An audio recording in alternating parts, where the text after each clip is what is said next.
जय हिंद मेरे प्यारे बच्चों। सुपरफास्ट कोचिंग के इस ऑनलाइन प्लेटफॉर्म में आपका स्वागत करते हैं। जैसा कि आपने लास्ट संडे जो आपने मॉक टेस्ट दिया था उसका हम आज आपको सॉल्यूशन देने जा रहे हैं। ठीक है, आपका एसएससी जीडी 2025 को हम जो टारगेट कर रहे हैं उसका हम मॉक टेस्ट 10 मैथ्स का हम यहाँ पर आपको सॉल्यूशन दे रहे हैं। जो लास्ट संडे आपका मॉक टेस्ट हुआ था उसी का हम यहाँ पर बहुत ही शानदार और बहुत ही गजब तरीके से आपको हम सॉल्यूशन देने जा रहे हैं। तो उम्मीद करते हैं सारे योद्धाओं की तैयारी शानदार चल रही होगी और सभी अच्छा स्कोर कर रहे होंगे। ठीक है, उम्मीद करता हूँ सारे योद्धा कंटिन्यू तैयारी करते रहें तो एक दिन आपका ऐसे आएगा कि आप हर एग्जाम को क्रैक कर पाओगे। ठीक है, एग्जाम आप प्रैक्टिस में जब लग जाते हो ना तो एक रिदम बन जाता है और प्रैक्टिस अगर करते रहते हो ना मेरे योद्धाओं, तो आप एक दिन कभी कभी ऐसा आता है कि आप दो दो तीन तीन एग्जाम को क्रैक कर चुके होते हो और आप फिर सिलेक्ट करते हो कि मुझे कौन सा जॉब लेना है। तो ये भी कभी कभी आप कई बच्चों को हमने देखा है, ऐसा अवसर आता है उनके जीवन में और हमने देखा है कई बार कि कभी कभी उन्हें चुनना पड़ता है कि सर ये वाला जॉब ले या ये वाला जॉब ले। ठीक है, तो प्रैक्टिस करते रहो मेरे योद्धाओं, तो यही आपको प्रैक्टिस ही आपको उस मुकाम तक ले जाएगा। तो उम्मीद करता हूँ सभी योद्धाओं का मॉक टेस्ट जो 10 हुआ था वो अच्छा स्कोर हुआ होगा। ठीक है, और हमने देखा है उसे। ठीक है, तो शुरू करते हैं आज का पहला क्वेश्चन जो आपको मॉक टेस्ट 10 में दिखाई दिया होगा जीडी में। ये मैथ्स का सॉल्यूशन है। ठीक है ना, मैथ्स का बता रहा हूं मैं आपको। क्वेश्चन इस प्रकार से मेरे योद्धाओं कि एक व्यक्ति ने 1 रुपए में 20 पेन की दर से कुछ पेन खरीदे और उन्हें 1 रुपए में 15 पेन की दर से बेच दिया, तो लाभ प्रतिशत कितना होगा। इसे हम चाहूं तो मैं दो प्रकार से इस क्वेश्चन को बना सकता हूं। पहली बात कि मैं रुपए बराबर है तो रुपए से सोल्व कर सकता हूं, और अगर मैं क्वांटिटी को समान कर सकता हूं तो क्वांटिटी को भी समान कर सकता हूं। तो रुपयों को सेम बनाकर भी क्वेश्चन को हल किया जा सकता है और क्वांटिटी को समान बनाकर भी इस क्वेश्चन को हल किया जा सकता है। ठीक है, तो मैं दोनों तरीके में आपको यहाँ पर बताऊंगा मेरे योद्धाओं। ठीक है, तो आ जाओ यहाँ पर। तो यहाँ पर अगर मैं बात करूं, आपके पास यहाँ पर रुपए हैं और यहाँ पर क्या है, क्वांटिटी। रुपए है आपके पास यहाँ पर 1 और क्वांटिटी कितनी यहाँ पर मेरे योद्धाओं, 20। सेम यहाँ पर ये सीपी है, क्या है ये, सीपी है। इसी तरह मैं अगर बात करूं यहाँ पर मेरे योद्धाओं एसपी, तो यहाँ भी रुपया कितना है, 1 और क्वांटिटी कितनी है, 15। अगर मैं आपको ये बोलूं कि मैं इस क्वेश्चन को रुपए से सोल्व करूंगा मतलब रुपए कैसे हैं, बराबर 1 रुपए में आपने कितने खरीदे, 20, और 1 रुपए वापस प्राप्त करने के लिए आपने कितने पेन बेच दिए, 15 पेन। तो मुझे बताओ जितना आपने लगाया था मेरे योद्धाओं उतना ही वापस आपको मिल चुका। कितने पेन बेचने पर, 15 पेन बेचने पर। अभी भी 5 पेन बाकी है, तो 5 पेन आपको क्या दिलाएंगे, प्रॉफिट। मैं इस क्वेश्चन को मेरे योद्धाओं मैं इस क्वेश्चन को सोल्व कर रहा हूं मात्रा पर आधारित। अगर जब भी क्वेश्चन प्रॉफिट और लॉस जब भी आपको प्रॉफिट और लॉस देखना हो क्वांटिटी पर, किस पर, क्वांटिटी पर, तो हमेशा प्रॉफिट और लॉस देखा जाता है बेची गई मात्रा पर मेरे योद्धाओं, किस पर, बेची गई मात्रा पर। ठीक है, तो यहां पर प्रॉफिट होगा, क्या होगा, प्रॉफिट होगा। 20 पेन खरीदे थे, 15 पेन बेचने पर ही उसको इतना रुपया मिल चुका है, तो अभी भी पांच पेन बाकी है। जितना भी आपको डिफरेंस दिखाई दे रहा है उसे आप कहां लिखेंगे, ऊपर। और बेची गई मात्रा कितनी मेरे योद्धाओं, 15। और प्रतिशत जानने के लिए गुणा क्या लगा दिया, 100%।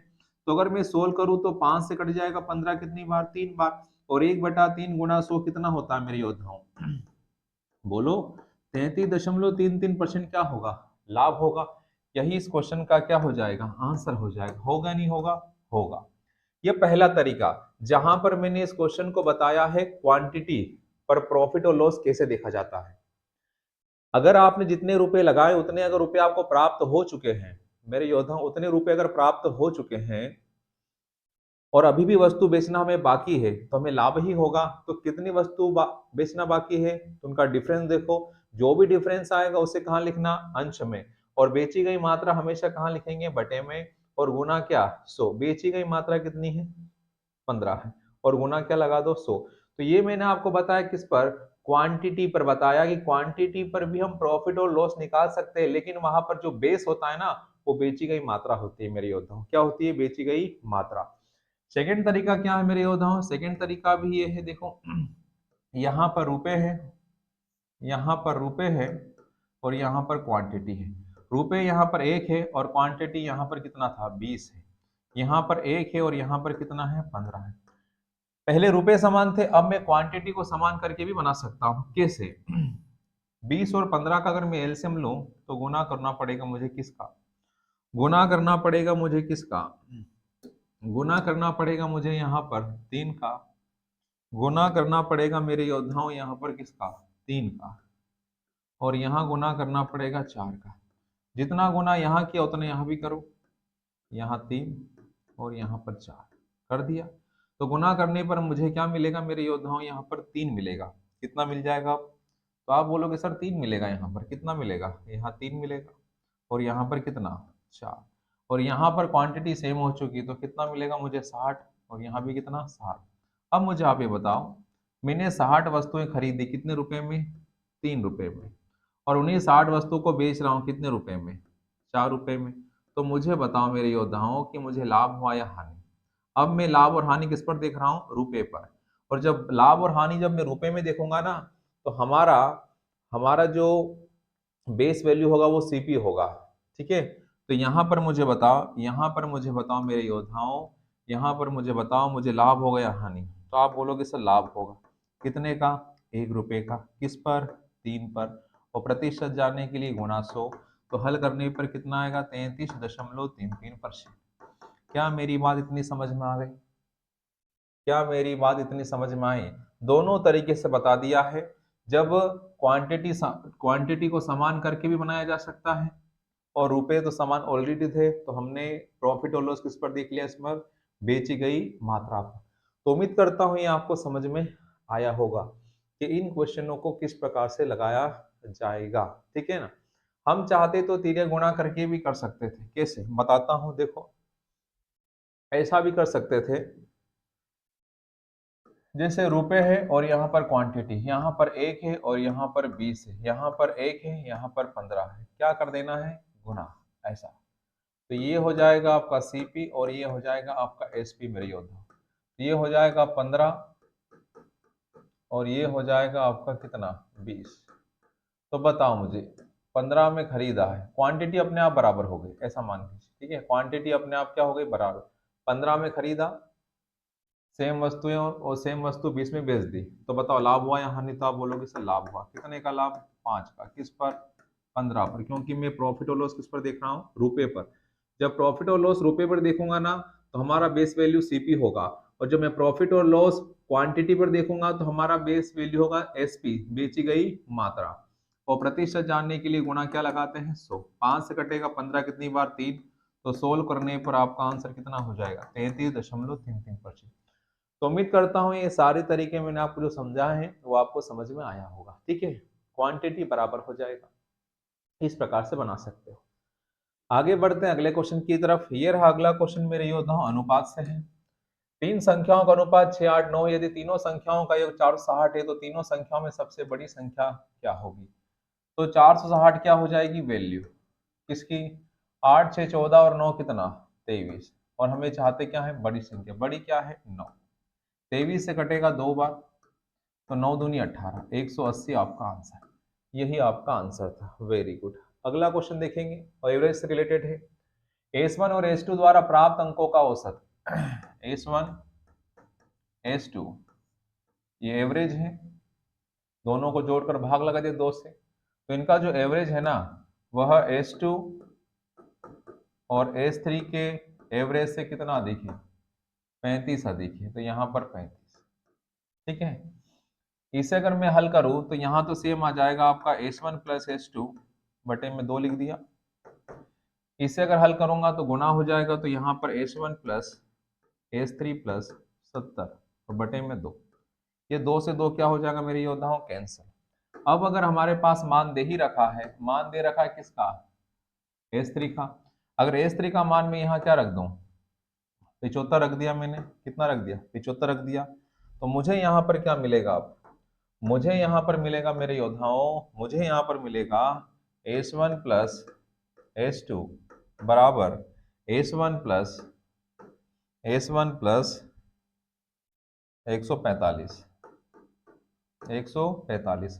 और ये S1 से S1 कट जाएगा तो आपसे पूछा था S2, तो S2 का मान कितना होगा मेरे योद्धाओं? 145। आपसे ही पूछा था, S1 पूछा है, सॉरी S1 पूछा है, कुछ गलती हुई है, सॉरी। यहाँ पर S2 होगा, कितना होगा? S2। तो S2 से S2 कटेगा, क्या कटेगा? S2 से S2 कट जाएगा, S2 से S2 कटेगा साहब, S2 से S2 कट जाएगा, ठीक है ना। यहाँ पर कितना हो जाएगा? यहाँ पर हो जाएगा मेरे योद्धाओं, यहाँ पर हो जाएगा 2, ठीक है ना। तो अब यहाँ पर क्या रख रहा हूं मैं? S1 प्लस S2 बराबर S2 प्लस 145। तो S2 से S2 कट जाएगा तो S1 कितना आ जाएगा? 145। उम्मीद करता हूँ ये आपको समझ में आया होगा। आपसे पूछा था S1 द्वारा प्राप्त अंक कितने हैं, तो कितने हैं? 145। S1 और S2 प्राप्त अंकों का औसत औसत कैसे निकलता है? दोनों का योग और बटे में जितने नंबर से भाग। S2 और S3 प्राप्त अंकों के औसत औसत से 35 अधिक था, तो 35 अधिक था तो 35 उधर देंगे सामने वाले को, तो ये बराबर हो जाएंगे। तो सोल्व कर दिया, इसे सोल्व करने पर ये मिलेगा। S3 का मान दे रखा, रख दिया, कट गया तो S1 का मान आ जाए कितना मेरे योद्धाओं? 145। तो उम्मीद करता हूं ये आपको समझ में आया होगा। मेरे योद्धाओं, आपको रुकना नहीं है, थकना नहीं है, ना तो आपको तो तेज दौड़ना है ना रुकना है, बस चलते रहना है, तो आपको अपनी मंजिल मिल जाएगी, आपको अपनी मंजिल मिलेगी। ये विश्वास रखिए अपने आप पर, विश्वास रखना बहुत जरूरी है अपने ऊपर, ठीक है ना। दुनिया चाहे कुछ भी बोल रहा हो, लेकिन अपने आप पर अगर भरोसा हो ना, तो आप जीवन में कुछ भी कर सकते हो। कुछ भी करने का मतलब जो अपनी कैपेसिटी है, जो अपनी क्षमता है, उसके अकॉर्डिंग हम कुछ भी काम कर सकते हैं। लेकिन हमें ये अपने आप को याद दिलाना पड़ेगा कि हाँ, हम उस काम को करने में कैपेबल है। अगर एक बार दृढ़ निश्चय कर लिया उस काम करने के लिए, तो आप उस काम को आधा तो आपने वहीं खत्म कर दिया समझो, और आधा फिर उसको करने की आवश्यकता होगी वहां पर, तो आप कर सकते हो। दिमाग को बोलना पड़ेगा, इस दिमाग को बोलना पड़ेगा कि आपको करना क्या है। दिमाग को इंस्ट्रक्शन देना पड़ते बेटा, तभी जाकर ये दिमाग उस तरीके से काम करता है। अगर दिमाग को आप बोलोगे ही नहीं तो वो काम कैसे करेगा? हाँ या ना? बोलना पड़ता है तब जाकर ये काम करता है। तो आगे बढ़ते हैं अगले क्वेश्चन की तरफ। ये है समय दूरी चाल से क्वेश्चन है। 3 घंटे कम बोला है, क्या बोला है? 3 घंटे कम बोला है। तो हमने आपको बताया था समय दूरी चाल में कि दूरी बराबर होता है S1 इंटू S2, और मोड में होता था यहाँ पर S1 माइनस S2, और यहाँ पर था आपका समय का अंतर, अगर याद हो तो समय का अंतर, समय का अंतर, या फिर क्या था यहाँ पर? डिफरेंस ऑफ टाइम, ऐसा लिखा था मैंने, डिफरेंस ऑफ टाइम। तो इससे हमने बताया था कि इसे हम ऑप्शन से बना सकते हैं, ऑप्शन से बना सकते हैं मेरे योद्धा, ऑप्शन से बना सकते हो, ये बोला था आपको। तो डिस्टेंस दे रखा है कितना किलोमीटर? 54। हमें नहीं पता उसकी चाल क्या है, तो क्या मान लिया? x। चाल बढ़ा दी तो x प्लस 3। इन दोनों में कितने का अंतर? 3। और यहाँ पर डिफरेंस ऑफ टाइम कितना है? 3 घंटे कम, तो यहाँ 3। 3 से 3 क्या हो गया? कैंसर। अब मुझे बताओ एक से की जगह में क्या रखूं मेरे योद्धाओं, तो मुझे 54 मिल जाए। तो यहाँ पर 6 रखूंगा, यहाँ पर अगर 6 रख दिया, क्या रख दिया मेरे योद्धाओं? अगर मैंने यहाँ पर क्या रख दिया? अगर मैंने यहाँ पे रख दिया, अगर मैंने यहाँ पे क्या रख दिया? 6 रख दिया, तो 6 और 3 कितना? 9, और 9 गुना 6 करूंगा तो 54 आ रहा है। तो आपसे पूछा था नाव की मूल चाल क्या है, तो मूल चाल हमने क्या मानी थी? x, और x का मान कितना आया? 6। यही आपका आंसर है। मैंने ऑप्शन से बनाना सिखाया था मेरे योद्धाओं, क्या समझ में आ रहा है? अरे बोलो मेरे योद्धाओं, क्या समझ में आ रहा है? सेशन अगर अच्छा लग रहा हो तो लाइक करते रहना मेरे योद्धाओं, चैनल को अगर जो पहली बार देख रहा हो इस चैनल को सब्सक्राइब कर देना, ठीक है। और ज्यादा से ज्यादा इस वीडियो को शेयर कीजिएगा आप, जितना हो सके, ठीक है। हम आपके लिए मेहनत कर रहे हैं, तो आपको थोड़ा सा सपोर्ट हमें करना होगा। अगला क्वेश्चन है, किसी वस्तु पर 10% की छूट प्रदान करने के बाद भी 10% का क्या होता है? लाभ। जब भी क्वेश्चन में छूट के बाद अगर लाभ मिल जाए, तो पहले भी ऐसा क्वेश्चन बनाया था, तो हमने आपको बताया था वहां पर कि जब भी आपको सीपी और एमपी का डायरेक्ट अगर आपको रेशियो चाहिए, तो हमने आपको बताया था डिस्काउंट के तुरंत बाद अगर लाभ बोल दे, तो आपको ये बताया था, मैंने बताया था। और भी तरीके होते हैं 100 मानकर करने के लिए, लेकिन उसे नहीं बना रहा हूं मैं। डिस्काउंट कितना? 10, कितना? 90, प्रॉफिट कितना मेरे योद्धाओं? 10, 0 0 क्या हो गया? कैंसल।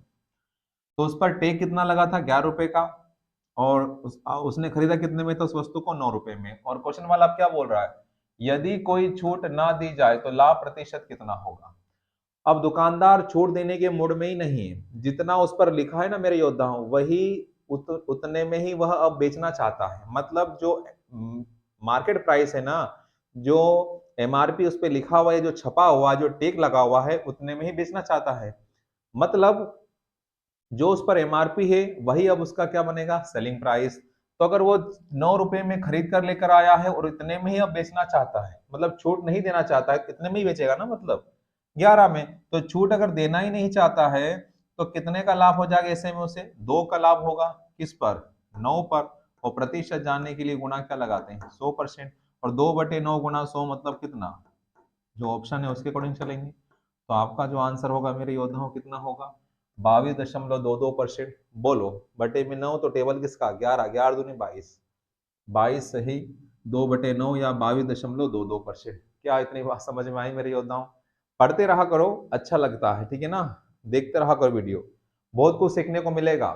आपसे प्रॉमिस किया है, तो कोशिश पूरी करेंगे कि हम जनवरी लास्ट तक इस सेशन को इस तरीके से बरकरार रखें जब तक आप एग्जाम शुरू ना हो तब तक, ठीक है? हर संडे का मॉक टेस्ट मिलता रहे, और जो लाइव क्लास चल रही है उसका भी लाभ उठाओ, उसका भी लाभ उठाओ। क्यों लाभ नहीं उठाते भाई साहब? मेहनत करते रहे। अगला क्वेश्चन,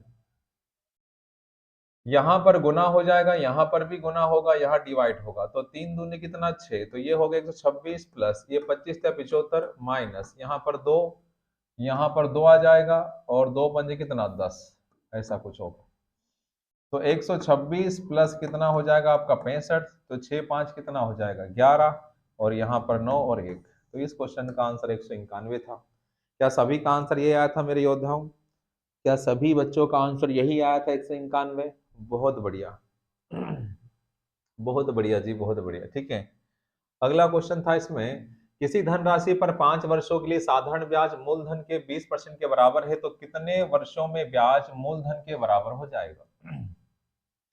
अगर मैं 20% को भिन्न में लिखूं तो क्या लिखूंगा मेरे योद्धा? 1/5। 5 आपका क्या है? मूलधन। क्या है ये? मूलधन है, मूलधन है।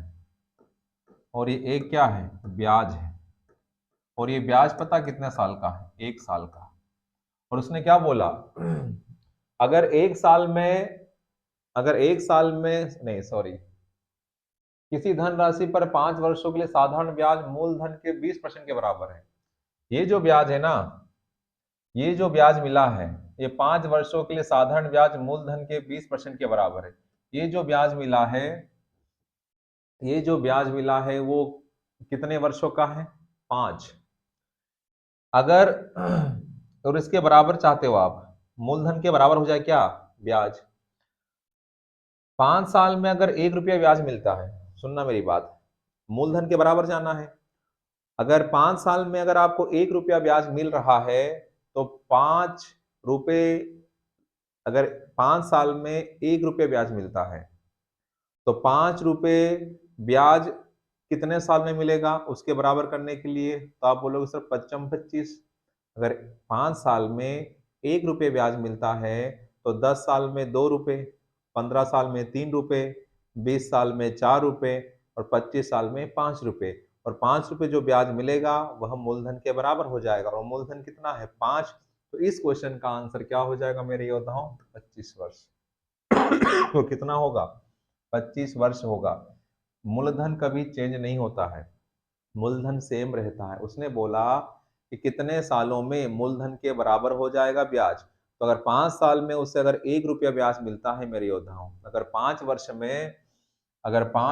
में उसे 1 साल का ब्याज मिल रहा है, 5 साल में अगर उसे 1 रुपये का ब्याज मिल रहा है, तो हमें बताना है 5 रुपये कितने वर्ष में मिलेंगे। तो 5 का गुना करेंगे तो 5 रुपये, तो यहाँ पर भी 5 का गुना, तो कितना आ जाएगा देखो 25 वर्ष।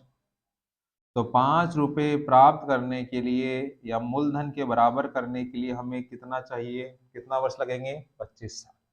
कितने साल लगेंगे मेरे योद्धाओं, 25 साल। क्योंकि किसी धनराशि पर 5 वर्षों के लिए साधारण ब्याज मूलधन के 20% के बराबर है। 5 साल में होता है, 5 साल में मिलता है 1 रुपया ब्याज मूलधन पर, तो 5 रुपये करने के लिए हमें 25 साल लग जाएंगे। ठीक है, तो इस क्वेश्चन का जो आंसर है मेरे योद्धाओं वो कितना होगा, 25 वर्ष। उम्मीद करता हूँ सारे क्वेश्चन आपको धीरे धीरे चीजें समझ में आ रही होगी, इसमें हो क्या रहा है। ठीक है, 100 भी मानकर बना सकते हैं तो कोई दिक्कत नहीं, 100 भी मानकर बना सकते हैं मेरे योद्धाओं। अगला क्वेश्चन फिर एवरेज से है। एक कक्षा के 14 विद्यार्थियों की औसत आयु 17 वर्ष है, तो 14 गुना 17, 17 चौक 7 चौक कितना 28, 11 और 2 कितना 13, और यहाँ पर कितना 238। यदि उस कक्षा में 32 वर्ष की आयु के नए विद्यार्थी शामिल हो जाए, शामिल कर लो उसे, कितने वर्ष का है 32, तो इसे अगर मैं जोड़ूंगा तो यहाँ पर 270। अब 270 जो योग है कितने बच्चों का है, 15 विद्यार्थियों का है। तो हम एवरेज औसत बताने के लिए क्या करते हैं, ये 270 जो है ना, ये 15 लोगों का टोटल है, तो 15 से भाग लगा दो तो हमें क्या मिल जाएगा, औसत। तो ये 15 कम 15 होगा, कितना बचा मेरे योद्धाओं, 120, 15 8 120। तो आपका जो आंसर होगा मेरे योद्धाओं, तो 15 बच्चों का जो एवरेज मिलेगा ना आपको, वह कितना मिलेगा, 18 वर्ष। क्या ये बात समझ में आ गई, क्या ये बात समझ में आ गई सभी योद्धाओं को, जल्दी से बोलो, क्या सभी को समझ में आ गया, वेरी गुड। 14 थे, एक और आ गए तो कितना हो गए, 15 हो जाएंगे ना, उन 15 को ही क्या पूछा है, एवरेज। अगला क्वेश्चन फिर आपका दे रखा है किसी धनराशि पर 8 वर्षों के लिए 10% वार्षिक की दर से साधारण ब्याज 8,000 रुपए है, उसी धनराशि पर 3 वर्षों के लिए 10% वार्षिक की दर से वार्षिक रूप से संयोजित चक्रवृद्धि ब्याज कितना होगा। ये ब्याज है 8 वर्षों का ब्याज, 10% की रेट से कितना मिलता है, 8,000। अगर मैं यहाँ पर मूलधन निकालूं तो 8,000 वैल्यू हो गई किसकी, गुना करो, रेट और टाइम का जब गुना करते तो ब्याज मिलता है 80%, और अगर हमें मूलधन चाहिए तो गुना क्या कर दूंगा, 100%। परसेंट से परसेंट कट गया, 80 से कट गया मेरे योद्धाओं कितनी बार, 100 बार। 100 गुना 100 करूंगा तो कितना आएगा, बोलो कितना आएगा, अरे बोलो कितना आएगा, 10,000 आएगा। तो 10,000 हमारा क्या हो गया, मूलधन। क्या हो गया मेरे योद्धाओं, मूलधन। और अब आपको बताना है उसी धनराशि पर धनराशि आ गई, उसी धनराशि पर 3 वर्षों के लिए 10% वार्षिक दर से ब्याज बताना है 3 साल का।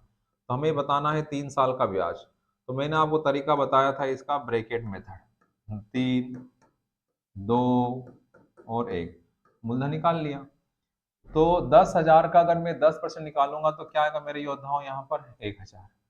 1,000 का फिर अगर मैं 10% निकालूंगा तो कितना आ जाएगा मेरे योद्धाओं, यहाँ पर 100 आ जाएगा। और फिर 100 का अगर 10% निकालूंगा तो कितना आएगा, 10, और 10 में सब जोड़ूंगा तो 110 हो जाएगा। ठीक है ना, 100 का 10% कितना होगा, 10, 10 में 100 जोड़ूंगा तो 110। तो ये हो गया मेरे योद्धाओं 3,000, ये हो जाएगा आपका कितना 200, और वो हो गया 110।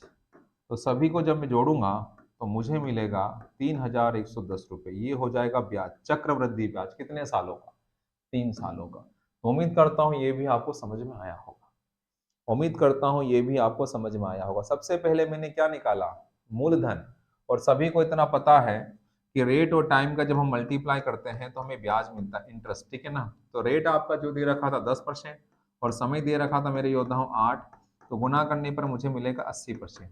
तो 80% ब्याज है, और ये 80% क्या है, ब्याज है। और क्वेश्चन वाले के हिसाब से ब्याज कितना बोला है, 8,000 रुपए। तो 8,000 क्या हो गई, वैल्यू किसकी, 80 की, और हमें क्या चाहिए, 100। मूलधन अपने आप में कितना परसेंट होता है मेरे योद्धाओं, 100%, 100% होता है। तो हमने क्या किया, 10,000 का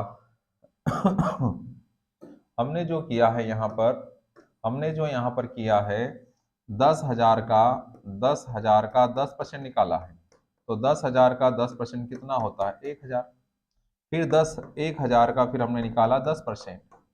ये सब बातें बता चुका हूँ आपका। 100, फिर 100 का 10%, 100 का 10% कितना आएगा? 10। ऐसा। तो तीसरे साल में क्या होता है, यहाँ 10 जो मिलता है वो इसमें जुड़ता है। ठीक है, ये आपको तरीका बताया था। तो सोल्व करने पर आपका जो आंसर आ रहा है वो 3,310 रुपये, यही आपका आंसर है। उम्मीद करता हूं समझ में आया होगा। अगला क्वेश्चन टाइम एंड वर्क से लिया हुआ है। अगला क्वेश्चन टाइम एंड वर्क से लिया है। मनीष अकेले एक कार्य को, मनीष जो है वो अकेले एक कार्य को 48 दिन में पूरा करता है, और प्रताप अकेले उसी कार्य को मनीष के आधे समय में पूरा करता है। जो प्रताप है उसके आधे समय में मतलब 24 दिन में। फिर बोला है दोनों एक साथ मिलकर कुल कार्य का 1/4 भाग कितने दिन में पूरा कर पाएंगे। तो एलसीएम लेंगे पहले 48, यहाँ पर 1 और यहाँ पर कितना 2। 48 का पहले 1/4 काम निकालो, तो 4 से 48 कितनी बार? 12। तो 12 काम करवाना है किससे? मनीष और प्रताप से। तो जब साथ में काम करेंगे तो क्षमता जुड़ेगी, तो बटे में कितना? 3, 3 से 12 कितनी बार? 4। यही आपका आंसर होगा, यही आपका आंसर होगा। उम्मीद करता हूं ये भी आपको समझ में आया होगा। आगे बढ़ते हैं अगले क्वेश्चन की तरफ। अगला क्वेश्चन देखिए मेरे योद्धाओं, अगला क्वेश्चन है प्रॉफिट और लॉस से। एक बार फिर एक व्यक्ति एक वस्तु को खरीदता है और उसे 20% की हानि पर बेच देता। हमें नहीं पता कि उसने कितने में खरीदी, तो हमने मान लिया कि वह वस्तु खरीद कर लेकर आया था 100 रुपए में, और 20% की हानि पर बेच दी, मतलब 80 में बेच दी। फिर बोला यदि वह उस वस्तु को 30% कम मूल्य पर खरीदता, मतलब 100 से भी 30 कम, मतलब 70 में खरीदता, और 70 में खरीदता और उसे 125 रुपए अधिक मूल्य पर बेचता, तो उसे 50% का लाभ होता। इसे जब 30% कम में खरीदता और इसे जब 50% के लाभ पर जब बेचता ना, तो 70 का 50% कितना होता? 35। 35 लाभ होगा, 70 में खरीदेगा, और 35 का लाभ, तो कितने में बेचेगा मेरे योद्धाओं? ये 105 में बेचेगा। अरे हाँ या ना? 70 में 30% कम, तो 100 में से 30 घटा दिया, कितना बचा? 70। और 70 रुपए में खरीदा आप, और इसे इसे बेचने पर उसे 50% का लाभ होता है, तो बेचे कितने में? 105 में। क्योंकि 70 का जो 50% होता है, 70 का जो 50% होता है वह 35 होता है। अब 35 क्या करूंगा? लाभ होगा तो इसमें जोड़ूंगा ना, तो जोड़ने पर कितना? 105 आया। तो पहले उसने बेचा था 80 रुपए में, अब बेच रहा है 105 रुपए में। तो पहले कम में बेचा था, अब ज्यादा में बेच रहा है, तो अधिक आया। देखो यहाँ पर क्या लिखा था, एक शब्द अधिक। जब अधिक होगा ना यहाँ पर, तो पहले वाले एसपी से सेकंड वाला एसपी ज्यादा आएगा। तो इसमें कितना अधिक दिख रहा है? तो आप बोलोगे सर 25 अधिक मिल रहा है इसमें, और क्वेश्चन वाले के अनुसार 125 और हमारे अनुसार 25। तो 125 क्या हो गई? वैल्यू किसकी? 25 की। और हम क्या चाहते हैं? वस्तु का क्रय मूल्य, और क्रय मूल्य हमने कितना माना था? 100 माना था। तो 100 का गुना कर दो, 25 से कटे 125, तो गुना करने पर क्या आंसर आएगा? 500। यही इसका आंसर है मेरे योद्धाओं, यही इसका आंसर है। क्या इतनी बात समझ में आई? क्या इतनी बात सभी योद्धाओं को समझ में आ गई? बहुत ही अच्छा क्वेश्चन है, कई बार ये क्वेश्चन देखने को मिलता है एग्जाम में, और मिल रहा देखो आप। अगला क्वेश्चन है निम्न में से वह न्यूनतम संख्या कौन सी है जो 27, 36, 56, 12 और 10 से पूरी तरह विभाज्य हो? ऑप्शन से बना लो बेटा इसे।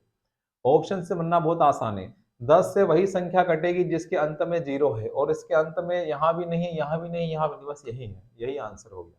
कहाँ है तो झंझट में पड़ना। ऑप्शन से बना लीजिए, बन जाएगा। ठीक है। डिविजिबिलिटी रूल, विभाज्यता के नियम, मैंने आपको पहले भी ऑनलाइन क्लास में बताए हैं। अगर नहीं देखा हो तो देख लेना आप। विभाज्यता के नियम, 10 से वही संख्या कटती जिसके अंत में 0 हो, और इसमें कौन सी संख्या ऐसी दिख रही जिसके अंत में 0 हो? पहली ही है, बाकी इसी में 0 है क्या? नहीं। यही इसका आंसर हो जाएगा, बाकी तो मैंने चेक भी नहीं किया। ठीक है। अगला क्वेश्चन है 3D से।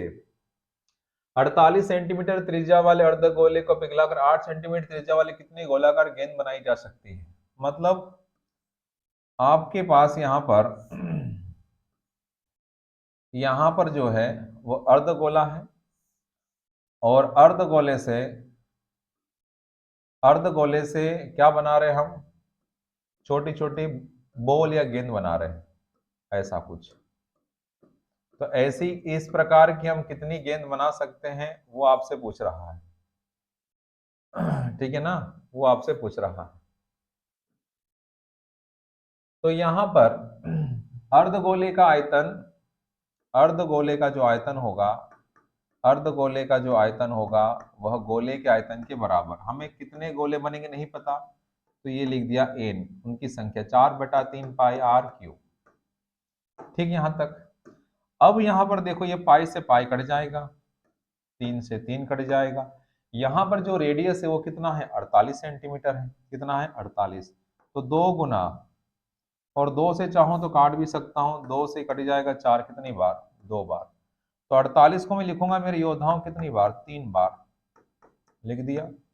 और यहां पर n गुना 2 गुना r कितना इसमें, 8 है।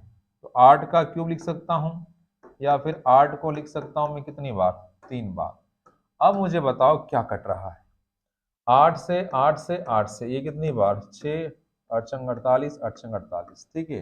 फिर 2 से कट गया कितनी बार, 3। तो ये हो जाएगा 36, और 36 या 108, ठीक है ना, 36 या 108 हो जाएगा।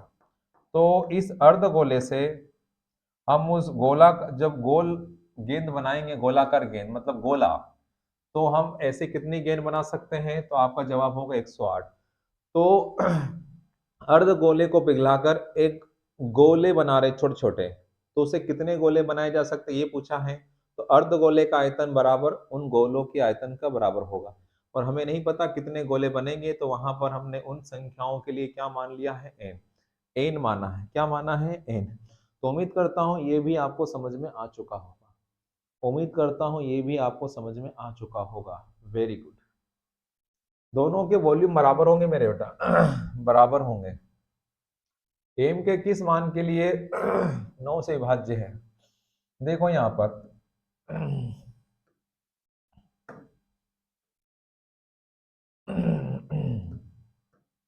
5 4 क्या हो गया, 9 हो गया, हुआ नहीं हुआ, 8 5 4 9 तो हो गया, 8 2 10 और 5 कितना, 15। 15 में हम क्या जोड़े कि 9 से कट जाए, 15 में क्या जोड़ोगे, 3 ही तो एम का मान कितना आ जाएगा, 3। 15 बचाना वहां पर, 15 में अब क्या जोड़ोगे, अब आप 3 ही तो जोड़ोगे, तभी तो कितना आएगा, 18। 2 जोड़ने पर क्या मिलेगा, 8 जोड़ने पर क्या मिलेगा, 7 जोड़ने पर क्या मिलेगा, नहीं। तो आपका जो आंसर होगा, एम की जगह क्या रखोगे, विभाजिता का नियम का क्वेश्चन है मेरे बेटा, ठीक है ना। यहाँ पर तो इस क्वेश्चन का आंसर कितना आ जाएगा, 3। एम की जगह क्या रखना पड़ेगा, 3। अगला क्वेश्चन फिर टाइम एंड वर्क लिया हुआ है इस मॉक टेस्ट में। राकेश, महेश और पुनीत, राकेश, महेश और पुनीत किसी काम को पूरा करता है कितने मिनट में मेरे योद्धाओं, 20 मिनट में, और एक कुर्सी बना सकते हैं। और राकेश और महेश, एक काम ही तो है कुर्सी बनाना, तो राकेश और महेश उसी काम को पूरा करते हैं 25 मिनट में। तो पुनीश को अकेले उस कुर्सी को बनाने में कितना समय लगेगा, तो एलसीएम कितना आ जाएगा, 100। यहाँ 5 और यहाँ पर कितना, 4। आर और एम का क्षमता कितना मेरे योद्धाओं, 4। तो यहाँ पे कितना आ जाएगा, 1। और काम हमें किससे करवाना है, पुनीश, और पुनीश की क्षमता कितनी, 1। तो उससे भाग लगा दो, तो आंसर कितना आ जाएगा, 100 मिनट। यही आपका आंसर था। उम्मीद करता हूँ ये भी आपसे बना होगा, ठीक है। उम्मीद करता हूँ ये भी आपने एग्जाम में या मॉक टेस्ट में बनाया होगा। बहुत बढ़िया जी, बहुत बढ़िया। अगला क्वेश्चन है मेरे योद्धाओं, तीन संख्याओं का योग 123 है, यदि पहली और दूसरी का अनुपात और दूसरी और तीसरी का, तो इसमें कॉमन कौन है, सेकंड नंबर। तो सेकंड को हम कहाँ बनाएंगे, बीच में। सेकंड को मैंने बी मान लिया, और पहले को ए, और तीसरी वाली को सी मान लिया। तो ए और बी का रेशियो कितना है मेरे योद्धाओं, 3 4, और बी सी का कितना है यहाँ पर, 3 5। खाली जगह पड़ोसी से ये बताया है मैंने आपको, 4 और यहाँ पर कितना, 3। ये हो जाएगा 9, ये हो जाएगा 12, और ये कितना हो जाएगा, 20। हुआ नहीं हुआ। अब तीनों संख्याओं का योग जो है वो कितना मेरे योद्धा, 123। योग है तो यहाँ पर भी योग करो तीनों का, तो ये हो जाएगा आपका कितना, 32, 32 और 9 कितना, 41।